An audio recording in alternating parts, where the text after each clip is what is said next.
محمدا رسول الله ويقيني. Sahabat muslim, sungguh sangat memprihatinkan. Banyak di antara kaum muslimin sering tidak sadar dan lepas kontrol ketika berbicara. Tidak hanya terjadi pada orang awam saja, bisa dikatakan juga terjadi pada sebagian besar pelajar atau bahkan mereka yang merasa memiliki banyak pengetahuan tentang akidah. Barangkali mereka lupa atau mungkin tidak tahu bahwa Abu Hurairah radhiyallahu anhu pernah mengatakan, Nabi Shallallahu Alaihi Wasallam bersabda, sesungguhnya ada seorang hamba mengucapkan satu kalimat yang mendatangkan murka Allah. Diucapkan tanpa kontrol akan tetapi menjerumuskan dia ke neraka. Hadis riwayat Bukhari. Yang dimaksud diucapkan tanpa kontrol di sini adalah tidak direnungkan bahayanya, tidak difikirkan akibatnya, dan tak diperkirakan dampak yang ditimbulkan. Terkait hal ini, banyak sekali di antara kalangan kaum muslimin yang mengungkapkan penamaan Yahudi dengan Israel. Padahal ungkapan Israel ini tak pantas disebutkan untuk manusia perusak, penghancur dan golongan yang dimurkai oleh Allah Subhanahu wa taala. Lantas, siapa Israel sebenarnya? Dan mengapa Yahudi menggunakan nama mulia ini untuk nama negara mereka? Mari simak ulasannya.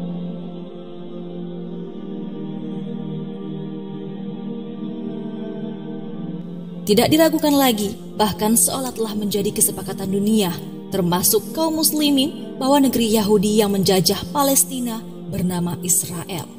Bahkan mereka yang mengaku sangat membenci Yahudi sampai melakukan boikot produk-produk yang diduga menyumbangkan dana bagi Yahudi, turut menamakan Yahudi dengan Israel. Akan tetapi sangat disayangkan, tidak ada seorang pun yang mengingatkan bahaya besar penamaan ini. Kenapa? Karena Israel adalah nama lain dari seorang nabi yang mulia, keturunan Nabi Ibrahim alaihissalam, yakni Nabi Yakub alaihissalam, sebagaimana disebutkan dalam hadis dari Ibnu Abbas radhiyallahu anhu.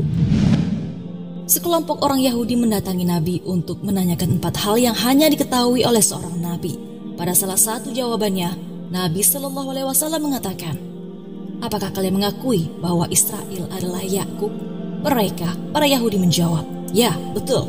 Nabi Shallallahu Alaihi Wasallam bersabda, ya Allah, saksikanlah. Hadis riwayat Daud At-Tayalisi. Sebenarnya kata Israel merupakan susunan 2 kata Isra dan Il, yang dalam bahasa Arab artinya syafatullah atau kekasih Allah. Jika kita mengetahui hal ini, maka dengan alasan apa nama Israel yang mulia disematkan kepada orang-orang terlaknat?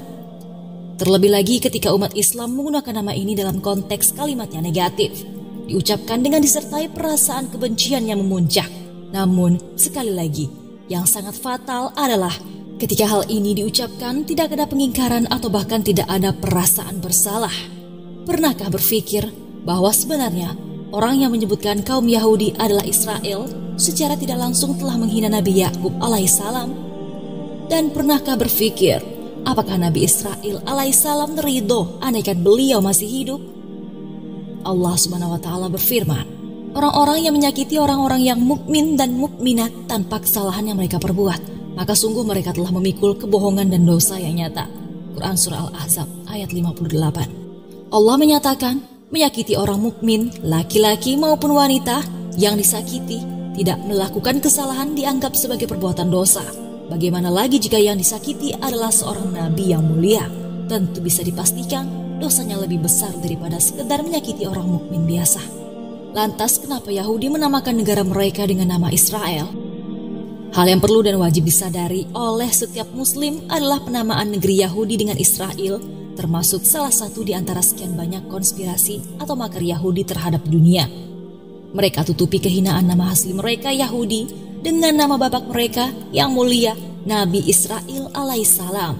Karena bisa jadi mereka sadar bahwa nama Yahudi telah disepakati jeleknya oleh seluruh dunia, mengingat Allah Subhanahu wa taala telah mencela nama mereka dalam banyak ayat di dalam Al-Quran.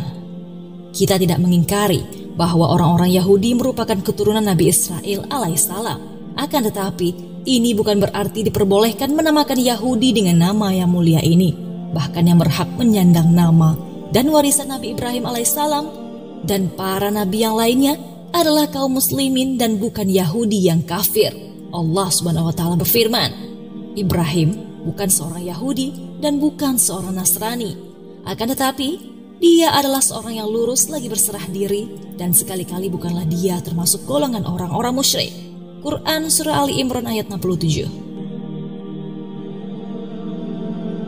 Dahulu ketika Nabi SAW berdakwah di Mekah, orang-orang musyrikin Quraisy juga mengganti nama beliau SAW dengan Mudzammam atau manusia tercela, sebagai kebalikan dari nama asli beliau Muhammad, yakni manusia terpuji.